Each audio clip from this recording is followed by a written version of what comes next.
দ্বিতীয় বর্ষে electronics mechanical student. নাম আমার নাম আমার নাম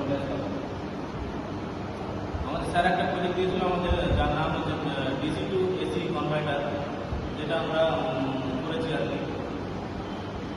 যেটি করতে প্রয়োজন হয়েছে একটি 9 ভোল্টের ব্যাটারি, একটা ভোল্টেজ বুস্টার।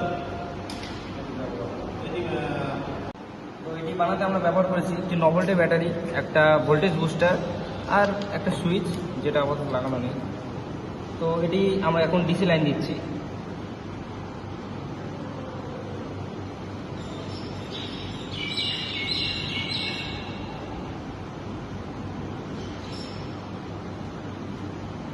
তো এদিকে ডিসি লাইন দিলাম আমরা, আউটপুটে এসি লাইন পাবো।